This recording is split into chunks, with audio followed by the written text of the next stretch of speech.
Assalamualaikum warahmatullahi wabarakatuh. Halo anak-anak semua.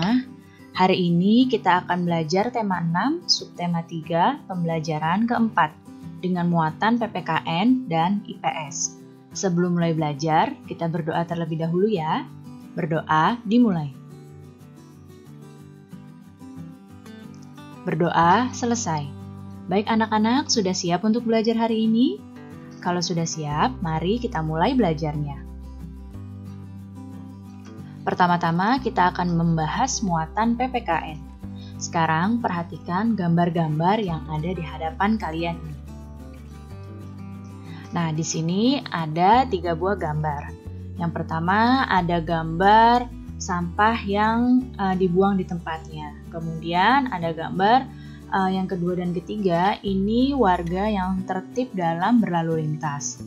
Sekarang, bagaimana pendapatmu jika kamu berada di tempat dalam suasana seperti pada gambar ini? Ya, pasti semua orang menginginkan tempat yang bersih dan juga tertib. Tentu kita jika berada di tempat seperti ini yang bersih dan juga tertib akan merasa nyaman.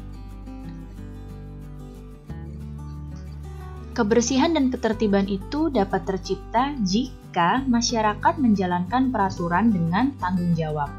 Setiap warga negara itu mempunyai tanggung jawab yang harus dilaksanakan sesuai perannya di dalam masyarakat.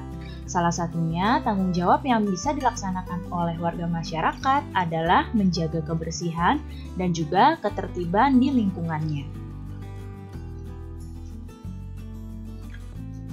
Lalu, apa akibatnya jika anggota masyarakat tidak melaksanakan tanggung jawabnya? Ya, jika warga masyarakat tidak memiliki tanggung jawab dalam menjalankan hak dan kewajibannya, maka akan menimbulkan berbagai masalah-masalah sosial. Berikut ini adalah beberapa masalah sosial yang akan muncul jika warga tidak menjalankan hak dan kewajibannya secara seimbang. Masalah sosial yang pertama adalah sampah. Sampah yang berserakan di lingkungan ini disebabkan oleh orang-orang yang tidak bertanggung jawab dalam membuang sampah. Orang-orang yang membuang sampah sembarangan dapat menyumbat aliran sungai, dapat membuat lingkungan jadi kotor. Sedangkan jika lingkungan kotor dan juga jika sampah di sungai itu banyak, maka yang akan merugi tentu masyarakat sendiri. Kemudian, kali atau sungai yang kotor. Nah, kali dan sungai yang kotor ini bukan hanya disebabkan oleh warga yang membuang sampah sembarangan, tapi juga disebabkan oleh pabrik yang membuang limbah di sungai tanpa diolah terlebih dahulu. Kali atau sungai ini akan menjadi kotor dan juga tercemar limbah, sehingga ekosistem di dalam air dapat terganggu dan air dari sungai atau kali ini juga tidak bisa diolah kembali. Kemudian, bangunan liar. Bangunan liar ini berupa bangunan sementara yang didirikan di tempat yang tidak seharusnya, misalnya di kolong jembatan, dan dapat menimbulkan ketidaknyamanan masyarakat. Kemudian masalah sosial yang selanjutnya adalah kemacetan lalu lintas. Nah, salah satu penyebab kemacetan lalu lintas antara lain banyaknya pengguna jalan yang tidak melakukan kewajibannya untuk menaati aturan lalu lintas.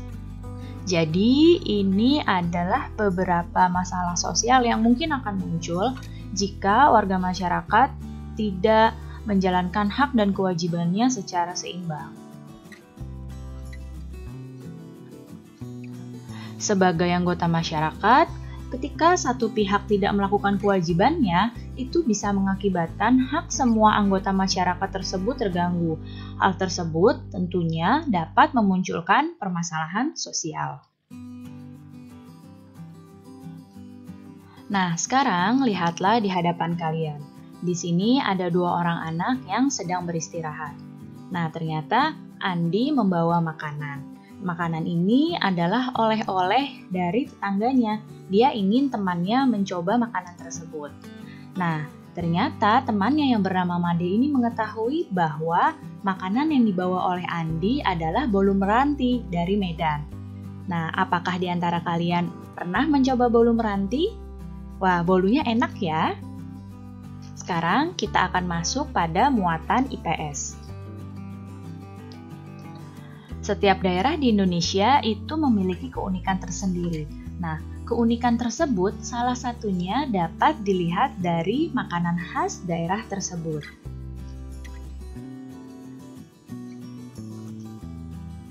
Berbagai usaha makanan khas suatu daerah dapat mendatangkan banyak keuntungan bagi masyarakatnya. Sebuah kota bisa menjadi terkenal karena makanan khas daerahnya. Apakah kotamu termasuk kota yang terkenal karena makanan khas daerahnya? Nah, sekarang lihat di hadapan kalian. Di sini ada beberapa gambar makanan khas Indonesia. Nah, sebenarnya banyak ya makanan khas Indonesia.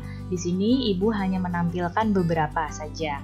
Nah, makanan khas Indonesia ini contohnya ada bakpia yaitu dari Jogja, ada pempek dari Palembang, ada bika Ambon dari Medan, serabi Solo dari Solo, ada kue sagu dari Papua, ada keripik apel dari Malang, ada lumpia dari Semarang, dan ada lamang dari Sumatera Barat. Makanan ini karena terkenal bahkan sampai dijadikan oleh-oleh khas daerah tersebut. Nah, apakah kalian pernah mencoba salah satu makanan ini? Nah, makanan-makanan ini tentu saja rasanya adalah rasa-rasa khas dari daerah tersebut dan tentu saja enak.